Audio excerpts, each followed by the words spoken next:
ഇപ്പോൾ നമ്മൾ കാണുന്നത് ഇടതുപക്ഷ പ്രസ്ഥാനത്തിലെ മന്ത്രിയായിട്ടുള്ള സജി ചെറിയാൻ സാർ പറഞ്ഞിട്ടുള്ള ഒരു പ്രസ്താവനയാണ്. അദ്ദേഹം പറയുന്നത്, സർക്കാർ ആശുപത്രിയിലെ ചികിത്സയിൽ മരിക്കാൻ തുടങ്ങിയ ഞാൻ സ്വകാര്യ ആശുപത്രിയിൽ ചികിത്സ തേടിയിട്ടാണ് അവസാനം ജീവൻ നിലനിർത്തിയത്. അപ്പോൾ ഇത് ഒരുപാട് ചിന്തിക്കേണ്ട ഒരു വിഷയമാണ്.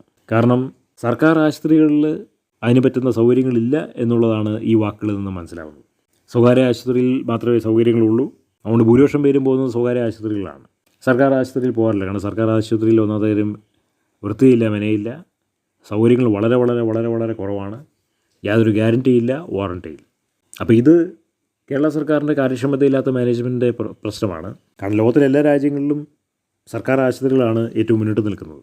നമ്മുടെ രാജ്യത്ത് നേരെ തിരിച്ചിട്ടാണ് ഇരിക്കുന്നത്. ലോകത്തിലെ ഒന്നാമത്തെ ആരോഗ്യമേഖല നമ്മുടെയാണ് എന്നൊക്കെ വീമ്പൊക്കെ ഇളക്കുന്നുണ്ട്. പക്ഷേ കേരളം ഭരിക്കുന്ന പ്രസ്ഥാനത്തിൻ്റെ കീഴിലിരിക്കുന്ന ഒരാൾ തന്നെയാണ് അത് അപ്രകാരമല്ല എന്ന് പറയുന്നത്. അപ്പോൾ ഇത് എന്തിനെ കാണിക്കുന്നു എന്ന് ചോദിച്ചു കഴിഞ്ഞാൽ ഇത് ഒരു പൊങ്ങച്ചം മാത്രമാണ്, യാഥാർത്ഥ്യമല്ല എന്നുള്ളതാണ് നമുക്ക് മനസ്സിലാക്കാൻ കഴിയുന്നത്. ഇടതുപക്ഷ പ്രസ്ഥാനം, കേരള സർക്കാർ ഒരുപാട് കാര്യങ്ങൾ പറയുന്നുണ്ടെങ്കിലും കേരള സർക്കാരിന് ആശുപത്രികൾ വൃത്തിയായിട്ട് മെയിൻറ്റെയിൻ ചെയ്തുകൊണ്ട് പോകാൻ കഴിയുന്നില്ല എന്നുള്ളതിൻ്റെ ഏറ്റവും വലിയ തെളിവാണ് ഇത്.